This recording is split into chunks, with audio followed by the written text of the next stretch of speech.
Hi there, I'm Russell O'Brien. I'm one of the consultants in acute medicine at the Royal Devon and Exeter NHS Foundation Trust, and welcome back to the next section in this masterclass about thromboembolic disease. We've covered parts of Virchow's Triad in the last couple of talks, and in this particular short masterclass, we're going to look a little bit about endothelial damage. We can think of endothelial damage in the venous sense of perhaps an injury to a vein, but that's probably not where the majority of thromboembolic disease relevant to endothelial damage comes from. So perhaps we should just nip back and have a little look at what the histology and the layers of the endothelium are. So this is a picture of the arterial wall, and we've got several layers: the tunica intima, the tunica media, the tunica adventitia, and the endothelium is a very integral part of the blood vessel wall.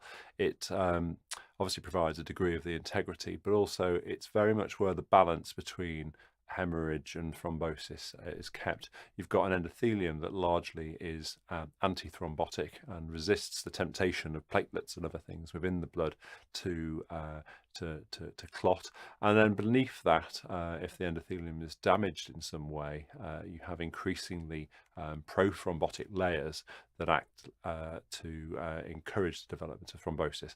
And this is what you want, because if the arterial wall is damaged, we want exposed collagen and other sort of factors that are within the deeper layers, the tunica media, and etc., to actually stimulate a clot to fill in that gap.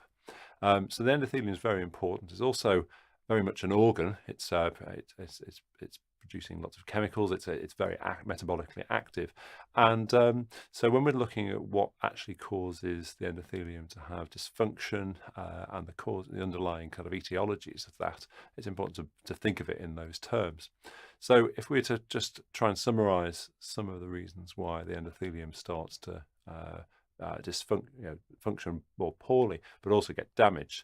The most common one that's relevant to us in terms of thromboembolic disease is atheroma, and the generation of atheroma over our lifetime is almost a normal finding, but it's going to be accelerated in the context of things like hypertension, that should be smoking, there's smolking there, and hyperlipidemia and diabetes. And bear in mind that it is a very metabolically active area, and some of the underlying pathophysiological processes are disturbances in things like nitric oxide regulation and the actions of endothelium. And as reactive oxygen species and high oxidative stress are some of the pathologies by which the endothelium becomes damaged and the development of atheroma can continue. That's beyond the scope of what we're talking about really here today, but that just gives you some idea of what's going on underneath the surface when we're talking about people who develop things like atheroma, coronary artery disease, stroke, etc., etc.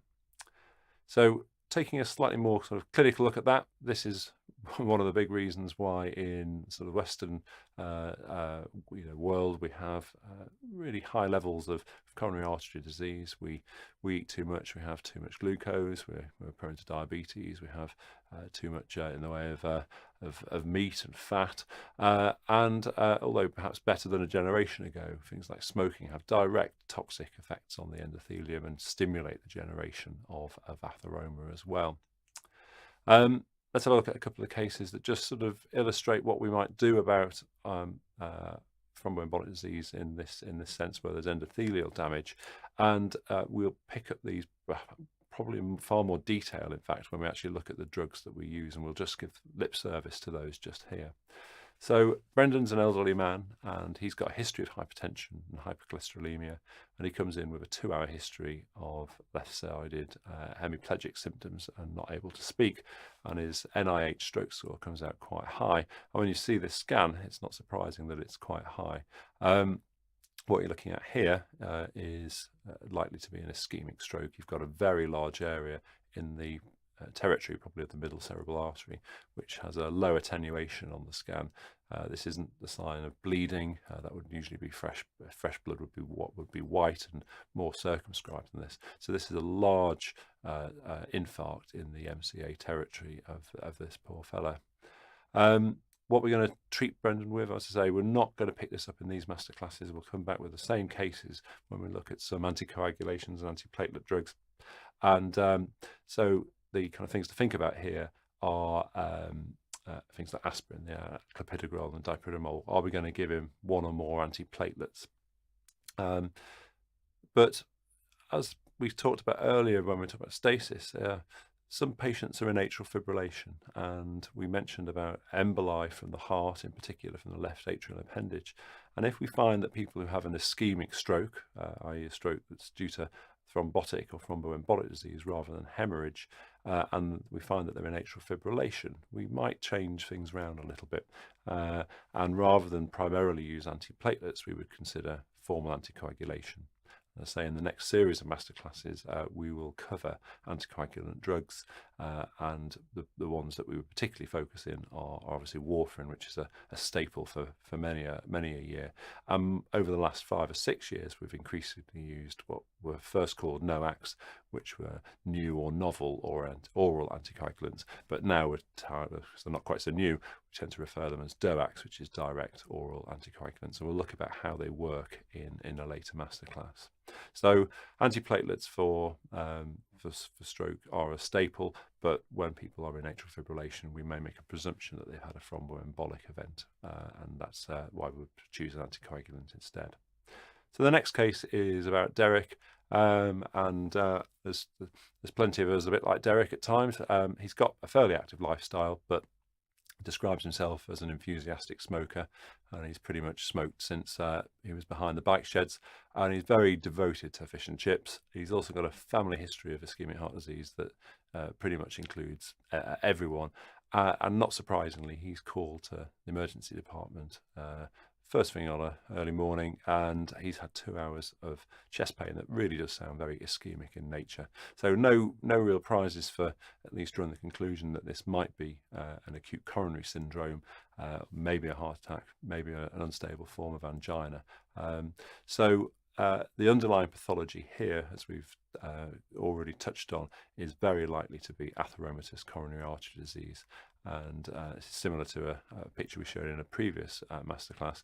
Over the years, eventually atheroma builds up, and there's a relatively thin-walled cap to some eccentric pieces of atheroma that are subject to quite marked shear stresses by the passing blood, and these can rupture. And when they rupture, underlying layers of the arterial wall are exposed, and that balance of antithrombosis versus prothrombosis that the endothelium manages to maintain is lost, and you develop a thrombosis which can occlude the coronary artery and cause symptoms or an ST elevation MI.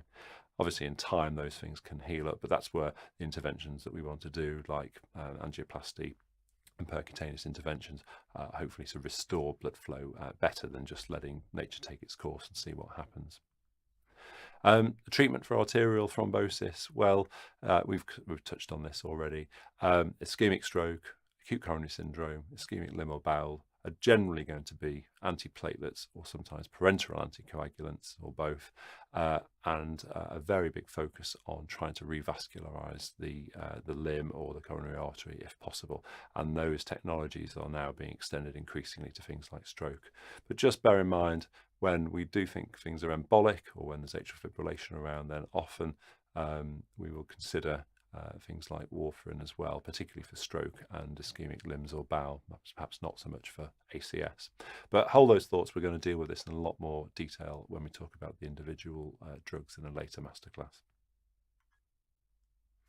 Okay, so that's a relatively short look at endothelial injury and how that forms part of Virchow's triad in predisposing people to thromboemboli. In the next short masterclass, we'll talk about hypercoagulability.